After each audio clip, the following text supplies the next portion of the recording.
Hi, my name is Daisy, and today we're going to be focusing on balancing. So I'm going to show you 3 of my favorite balancing poses and teach you through the technique, the grounding, to hopefully help you work on this. Balance is so important for our health, our mobility, stability. It builds muscle, but it also is so protective for our bodies. So practicing your balancing is just a really fun and helpful thing to do for your body. So we're going to start, I'm going to work up through the warriors to bring you to warrior 3, which is my favorite balancing pose. And then I'm going to add on just a few more to try as our first balancing class. And then we can do more in the future. Okay. So the first thing that we're going to try is just warrior 1. Technically a balance. So on the right hand side, we're going to bring our right foot, step it about a yard or a meter or a little bit wider. Right foot will be facing the forward, the right hand side. Back left foot at a 45-degree angle. So if you're in a room, think of the corner of that room. The left corner is where your toe is pointing at. So it's not 90-degree angle, it's 45-degree. You might want to widen your stance ever so little so that your feet are not exactly in a full line. This is for the first one. Just opening your feet to allow your hip to angle forward. It doesn't have to bend, it doesn't have to completely be forward, but you want your hips to be more towards the front than to the side. We bend our front knee, our right knee, to create a 90-degree angle. And the back knee is straight with our quads activated. Our hips are not over curved and they're not extra tucked in. They're neutral. So imagine your tailbone is relaxed down to the ground. Our arms are strong above us. This is your warrior 1. Now we're going to open up into warrior 2. So this time our back foot does come to 90 degrees and our hips turn slightly, sort of now facing more of your left side. Your arms come straight out, your gaze over your right middle finger. The hip is still relaxed, tailbone is relaxed, front leg is at a 90-degree angle. Core is engaged, shoulders are relaxed. Virabhadrasana 2. That prepares us for Virabhadrasana 3. So we're gonna face the right hand side and grounding down through your right foot, let your left ankle raise, become light, and focus on the alignment. So feel the energy coming from the sky, down your crown, through a straight spine, all the way down to your root chakra, and then going down your right leg, as if we're a tree and the roots are growing from our right foot. Our left leg is light, hands on our hips, a micro bend in the right leg. We now hinge forward, chest lowering down as our right leg lifts. A really important thing for balance is find a non-moving point to focus your drishti, your gaze, upon. And wobbling is absolutely fine. Wobbling is part of balancing. It's your muscles really turning on and your body finding that position where it feels safe and strong. So never beat yourself up about wobbling or falling. This is all part of the process. And remember to breathe. I find that breathing really stills the pose. In warrior 3, you want your hips to both be neutral, so avoid opening up like this. Instead, you want both your hips to be facing the ground. And maybe the arms come out ahead. Warrior 3. We're going to do them all on the other side because it's important to always do the other side. And then we're going to end with one other balance.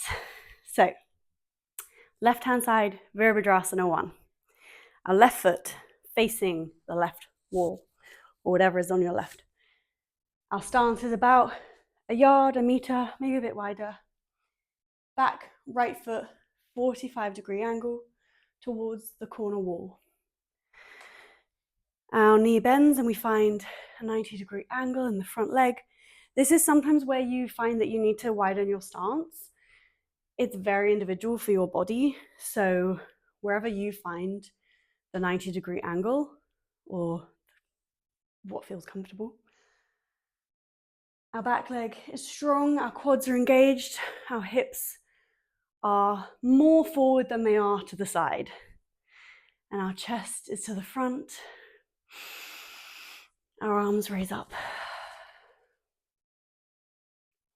And we find stillness in our warrior 1. Can feel your quads activating, turning on. We're going to open into our warrior 2. Our back foot comes to a 90-degree angle. Our chest rotates to the side. Our arms widen and our drishti, our gaze, comes over our left middle finger. Tailbone relaxes, core is engaged, shoulders relax.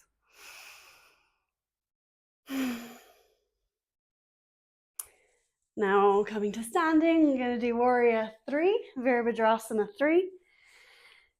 So facing the left hand side, this time our right leg becomes light. Our left foot is our roots to the tree. We're in a one-legged Utkatasana, a mountain pose. So you feel the energy from the sky down our crown, through our chakras, aligning our body, shooting through our left foot. Our left foot is strong.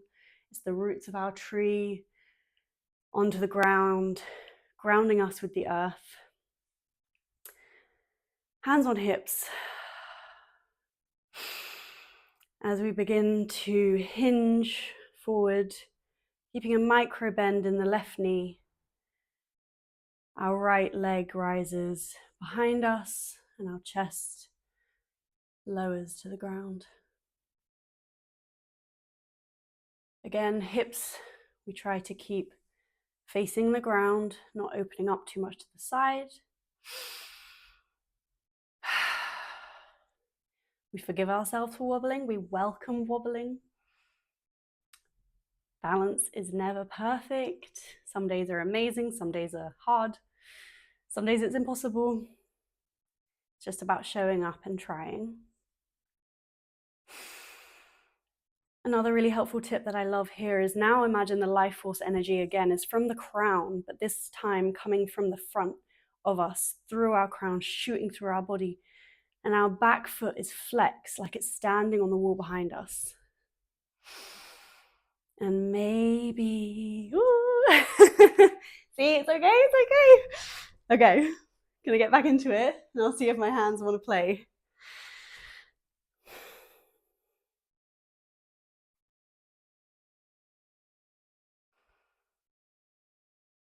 Finding my drishti on a non-moving point.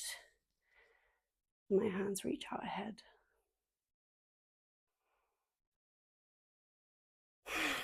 Amazing. Oh, I'm sorry, I kicked you. Okay, I think we've got time for one more balance. So we're going to do chair pose. I'm going to face either side. Feet are hip width apart. We find our Tadasana, our mountain pose. Chair can be done in either two ways. Your feet can be hip width or your feet can be together. There is no right or wrong. It depends on your skeleton. Sometimes women, if we have wider hips, it's more comfortable and more stable to have our feet hip width apart. Sometimes if you want feet together, it really just try both. For me personally, I like my feet hip width apart. And we start to push our hips back as if we're sitting on a chair behind us. The aim is to find a 90-degree angle in our legs. We want our knees to not be over our feet like this. Rather, our hips are pushing back and we're finding that chair. Hips are neutral, so back is not arched, nor is it tucked. It's neutral, our spine is aligned, and our arms reach up ahead. Keep your neck in line with your spine. Your neck is your spine. Breathe in, sit down.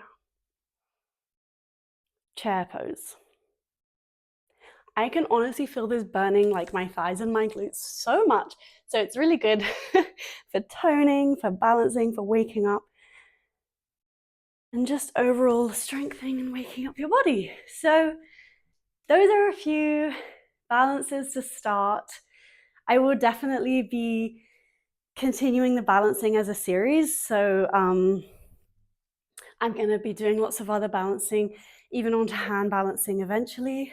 But I want to start with, the beginning of yoga, the beginning of our practice, and just really understanding the poses that are quite familiar before we go into unknown territory. Thank you so much. Have a beautiful day. The divine light in me bows to the divine light in you. Namaste.